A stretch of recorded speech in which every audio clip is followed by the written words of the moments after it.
आगे टाइम पे 815 और 820 की तरफ बहुत जल्दी निकलता हुआ नजर आ सकता है हमें। और यहाँ पे अगर हम कॉल लेंगे फरवरी के हिसाब से तो 810 की भी देख सकते हैं। और 810 की कॉल में अगर हम 23 पे एसएल लगाएंगे तो ऊपर वाली साइड पे हमें 35 एंड 40 तक के नंबर्स बहुत जल्दी देखने की उम्मीद हो सकती है। आईसीआईसीआई बैंक आपकी स्क्रीन पर आप देखें डे हाई की ट्रैजेक्टरी पे आके ट्रेड करता हुआ। शैल जी चलिए, ये फिलहाल आपके सामने स्क्रीन पर बैंक्स आते हुए दिख रहे हैं, लेकिन वीरेंद्र जी हरकत और थिरकन आपको होती हुई दिख रही है रंगों की दुनिया में। बर्जर पेंट्स और एशियन पेंट्स, डायरेक्टर साहब लेके आइए स्क्रीन पर। यहाँ पर काफ़ी हम लोगों ने पिटाई एशियन पेंट्स पे देखी। ज़्यादातर चर्चा हम लोग एशियन पर इसलिए करते हैं क्योंकि ये एक हाई बीटा काउंटर है और बुल्स की समझिए यहाँ पर पकड़ ज़्यादा मजबूत है। श्रीकांत चौहान साहब से ही जुड़ेंगे। श्रीकांत जी, दिन के उच्चतम लेवल पर एशियन आपको दिखता हुआ पहुँच रहा है, क्या हरे निशान में जाएगा? बिल्कुल, तो देखिए एशियन पेंट्स में भी जो फॉल हुआ है उसके बाद जो इसके लोअर लेवल्स आने चाहिए थे वो तकरीबन 3000 के थे और पिछले कई महीनों से 3000 का लेवल इसके लिए काफी इंपॉर्टेंट लेवल रहा है और हमेशा हमने एक अच्छा पुल बैक देखा है। इस बार भी चूंकि फॉल जो है वो काफी वर्टिकल है, उसमें कोई भी रिकवरी हमने नहीं देखी थी, तो हमें लगता है बिल्कुल एक पुल बैक के लिए इसमें ट्रेड किया जा सकता है।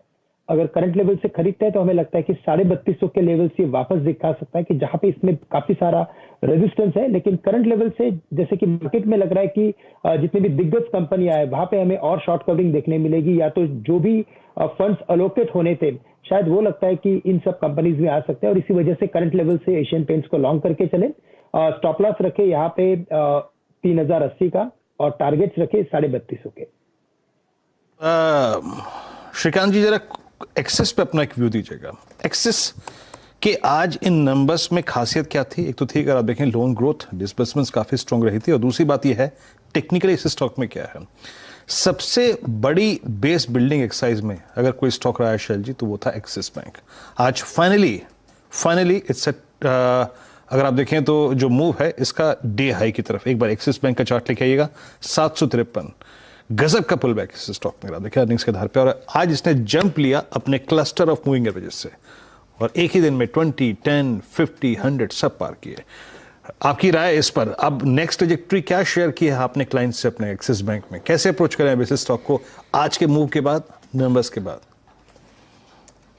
बिल्कुल, तो वीरेंद्र जी हमें लगता है कि यहाँ पे जो इसने वक्त निकाला है काफी बड़े एवरेज इसके नीचे, और अगर आप इसके ओवरऑल फॉर्मेशन को देखते हो तो एक बात समझ में आती है कि इसने जब भी रिकवरी की बॉटम से तब हमेशा इसने एक इम्पल्स ट्रेंड बनाया, और इस बार भी अगर आप देखेंगे तो आज के दिन में सबसे पहले अगर मार्केट में अगर किसी ने अगर तेजी की शुरुआत की थी तो वो था एक्सिस बैंक, और इसी वजह से हमें लगता है कि ये स्टॉक कम से कम 800 के लेवल्स दिखा सकता है। फंडामेंटली तो हमें लगता है कि शायद ये स्टॉक 900 के लेवल्स भी दिखा देगा, लेकिन फंडामेंटल्स के बेसिस पे अगर बात करें तो हर एक फ्रंट पे इसने काफी अच्छा काम किया है और उतना ही कंपेरेबल रिजल्ट है जितना कंपेरेबल आईसीआईसीआई बैंक का है।